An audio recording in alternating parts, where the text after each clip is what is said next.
मुंगसरे तालुका जिल्हा नाशिकमध्ये एकाचा सर्पदंशाने मृत्यू. मृताच्या कुटुंबियांकडून दशक्रिया विधीला सर्पदंश जनजागृतीपर कार्यक्रम संपन्न.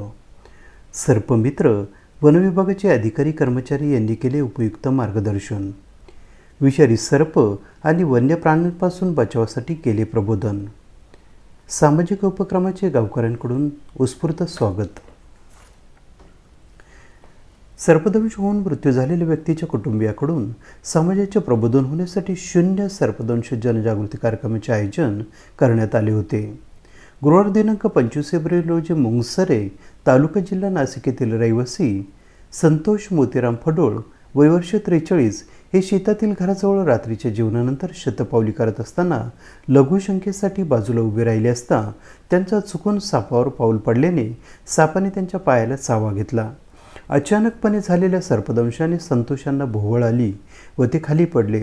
बराच वेळ होऊनही संतोष घरात न परतल्याने कुटुंबियांनी बाहेर बघितले असता त्यांना ते जमिनीवर पडल्याचे दिसून आले. कुटुंबीय त्यांना तातडीने दवाखान्यात घेऊन गेले असता डॉक्टरांनी त्यांना तपासून मयत घोषित केले. या घटनेने फडोळ परिवारावर दुःखाचा डोंगर कोसळलेला असताना घरातील एकमेव कर्ता पुरुषाचा सर्पदंशाने मृत्यू झाल्याने दुसऱ्या कोणत्याही कुटुंबातील सदस्य सर्पदंशाने मृत्युमुखी पडू नये या भावनेतून वेगळे पाऊल टाकत जनजागृतीसाठी फडोळ परिवाराने स्वतःपासून सुरुवात करत दशक्रिया विधीच्या दिवशी AREAS फाउंडेशन यांच्याशी संपर्क साधत शून्य सर्पदंश जनजागृती अभियान कार्यक्रमाचे आयोजन केले होते. नाशिक पश्चिम वन विभागाचे सहाय्यक वनसंरक्षक अनिल पवार, वनपरिक्षेत्र अधिकारी वृषाली गाडे यांच्या मार्गदर्शनाखाली AREAS फाउंडेशन संस्थेचे सुशांत रणशूर, सर्पाभ्यासक ओझर यांनी प्रमुख मार्गदर्शक म्हणून आपल्याकडे आढळणारे प्रमुख 4 विषारी सर्प, त्यांचे विषाचे प्रकार, सर्पदंश टाळण्यासाठी उपाययोजना, सर्पदंश झाल्यानंतर करावयाचे प्रथम उपचार यावर कृतीशील माहिती देत उपस्थित नागरिकांचे प्रबोधन केले. या प्रसंगी रणशूर यांच्यासोबत आलेले संस्थेचे सर्प अभ्यासक अमोल सोनवणे चितेगाव, दत्तात्रय देशमाने गंगापूर गाव, विक्रम कडाळे देवळाली कॅम्प, गौरव देशमाने गंगापूर गाव यांनीही उपस्थितांना प्रात्यक्षिक करून दाखवत मदत केली. या प्रसंगी उपस्थित जनसमुदायास साप, बिबट्या प्राण्याविषयी माहिती असलेले पत्र वाटप करण्यात आले.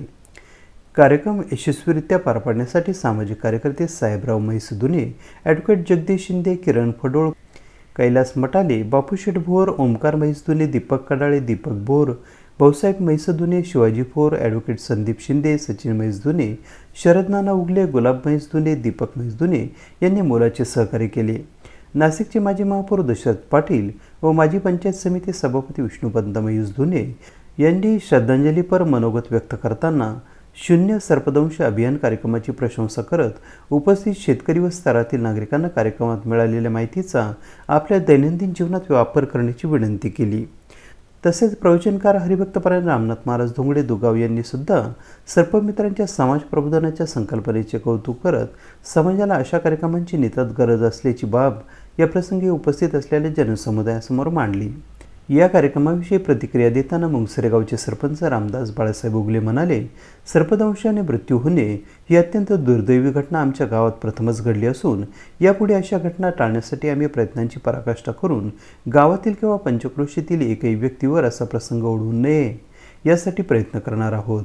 शून्य सर्पदंश जनजागृती कार्यक्रमातून मोठ्या प्रमाणावर जनजागृती झाली. असे समाज प्रबोधन व जीवनवृत्तीशी संबंधित असलेले कार्यक्रम आम्ही नेहमी आयोजित करू अशी ग्वाही मुंगसरे गावच्या सरपंचांनी दिली. AB न्यूजसाठी प्रमोद रहाणे, मुंगसरे, तालुका जिल्हा नाशिक.